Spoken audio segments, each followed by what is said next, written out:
world watches, breath held, as two titans clash. Some stand in the middle, a desperate bridge. They volunteer, or are forced, into the impossible space between warring factions, daring to mediate. This isn't noble neutrality.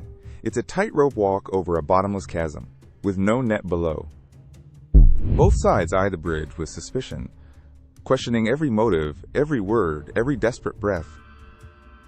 Each demands unwavering loyalty, seeing compromise as a betrayal, a mortal sin against their cause. Sleep becomes a luxury, peace a fleeting dream, replaced by gnawing anxiety of imminent collapse. The price of entry is staggering, surrendering self-interest, becoming a human shield against devastation. Every concession feels like a limb torn off, a piece of your soul offered to prevent wider war. You are the lightning rod, attracting all the fury, the accusations, the unspoken hatred. The initial hope for peace slowly curdles into the bitter taste of perpetual deadlock.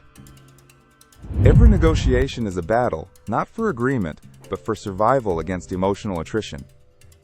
You become a vessel for their grievances, a dumping ground for their rage, their historical wounds. The burden of secrets weighs heavier than any physical chains, threatening to crush you whole. You lose friends, allies, sometimes even your own people, who deem your efforts futile, traitorous. The world outside, once your support, now views you with a blend of pity and detached observation.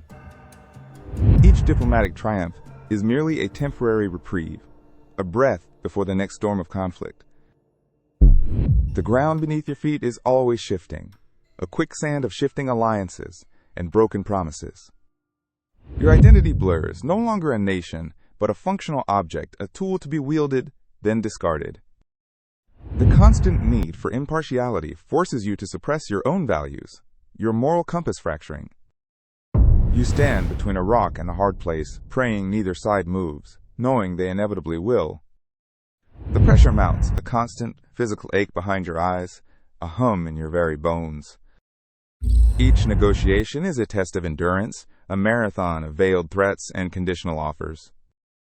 You learn to read silence, to fear the absence of communication more than open hostility. Your best intentions are twisted, misinterpreted, used as fuel for resentment from both camps. The lines blur. Ally or enemy, truth or deception, sanity or madness. You question everything. Your diplomacy becomes less about solving problems, more about containing the inevitable explosion. Each small victory is built upon a foundation of impossible choices, each one bleeding you dry. The price of being the adult in the room is enduring the tantrums of unyielding giants. You become a pariah, shunned by the very forces you tirelessly try to save from themselves. The weight of potential genocide, of countless lives, rests squarely on your aching shoulders. You learn to live with ghosts, the ones you couldn't save, the peace you couldn't forge. The path is paved with broken promises, not just theirs, but the ones you were forced to make. Your voice, once clear, becomes hoarse from constant pleading, from screaming into the void.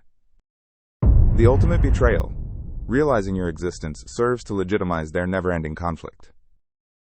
Every step forward is met with 2 steps back, a Sisyphean task designed for your undoing. The toll isn't just political. It's deeply personal, eating away at your very core. You become a master of pretense, smiling while your world crumbles, acting calm in the eye of the storm. The diplomatic wins are just temporary armistices, brittle glass bridges over burning rivers. You are caught in their gravitational pull, a satellite forever orbiting their destructive dance.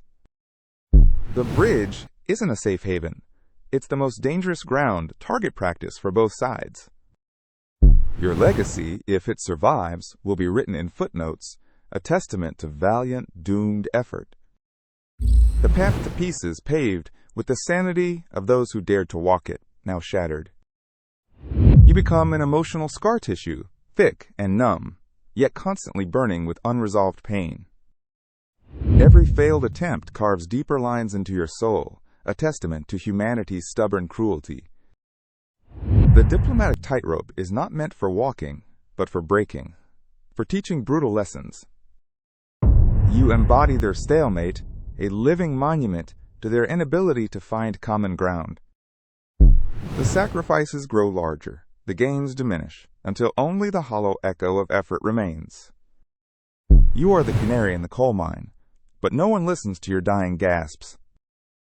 The world expects miracles, but you're only human, and humans break under such strain. Hope becomes a dangerous lie, a cruel mistress that prolongs the agony of your task. Each moment is a ticking clock, counting down to the inevitable collapse, the moment of truth.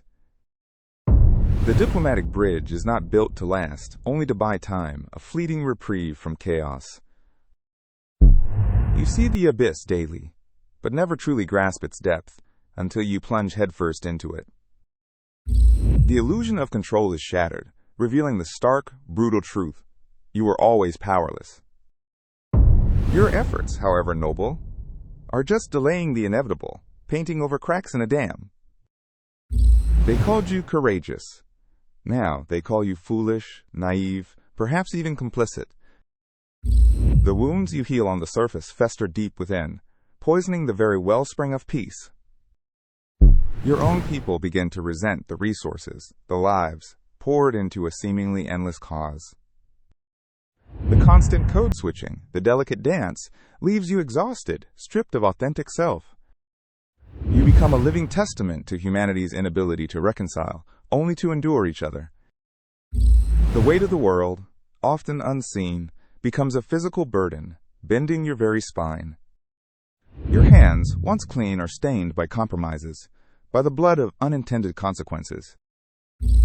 The bridge is crumbling. You feel the tremors, the cracks spreading, the end drawing near. Every argument, every diplomatic effort becomes a desperate prayer against the collapsing sky. The inevitable happens. The bridge snaps, the connection severs, the abyss swallows all. You are caught in the destructive crossfire, a casualty of the very peace you sought to build. The echoes of screaming fill the void, the cries of those you tried and failed to protect. Your identity as a peacemaker is now irrevocably linked to failure, to a crushing, bitter end. The once grand ambition lies in ruins, a testament to the futility of selfless action. The price of being the bridge? Annihilation, of purpose, of hope, of self. You become a cautionary tale, a grim warning against daring to stand between titans. The debris of your efforts floats in a sea of despair, a testament to endless human conflict. You were a dream of peace, crushed under the relentless machinery of war and hatred. The world moves on, briefly mourning your sacrifice, before finding another bridge to break. Your story is a whisper, lost in the roar of renewed conflict, erased by fresh atrocities. The price of being the bridge is paid not in currency, but in the irredeemable fragments of your soul.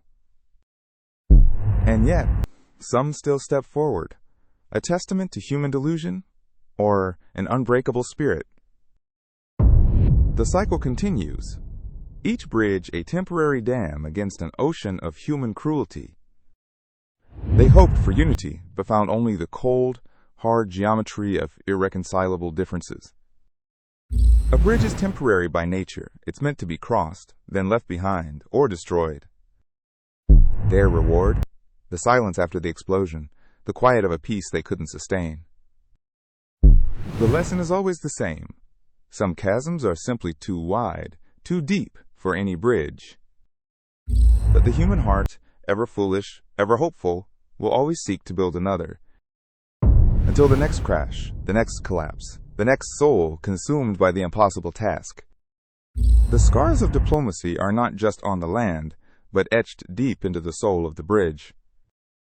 They learn patience, then resilience, then, eventually, a numbing acceptance of inevitable pain. Every handshake is a gamble, every smile a fragile mask, every agreement a ticking bomb. Price of brokering peace? Becoming a repository for humanity's deepest, darkest failures. You sacrifice your nation's future, your people's trust, for a peace that was never yours to give. The memory of genuine friendship fades, replaced by tactical alliances and calculated gestures.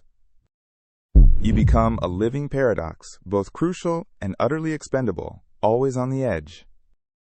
The laughter you hear is hollow, the praise empty, knowing the true bloody cost of it all.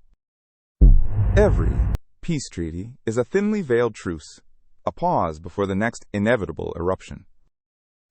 You are the human sandbag, absorbing blow after blow, until there's nothing left to absorb. The ultimate failure isn't war, but the loss of belief in anything beyond endless conflict. You carry the collective guilt of both sides, the unspoken horrors, the unacknowledged sins.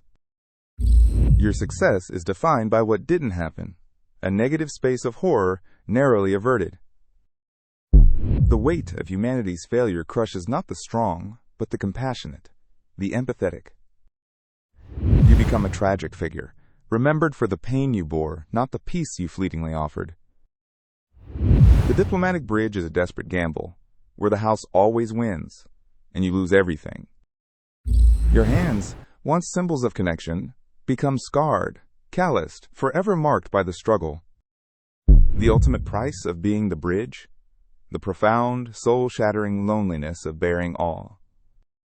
You are a ghost, haunting the ruins of conflicts that refuse to die, even with your sacrifice. The burden of compromise becomes a cross, carried until your knees buckle and you fall. Every smile, every assurance given, echoes with the unkept promises of a dying world. You were the last shred of decency, shredded by the very barbarians you sought to temper. The wisdom you gained, that humanity prefers its conflict, its divisions, its bloody truth. The only reward for your efforts, the chilling certainty that it will all happen again. The bridge breaks, the chasm widens, and the world learns nothing, remembers nothing. Only the raw, jagged edges of what was remains, a monument to magnificent, agonizing futility.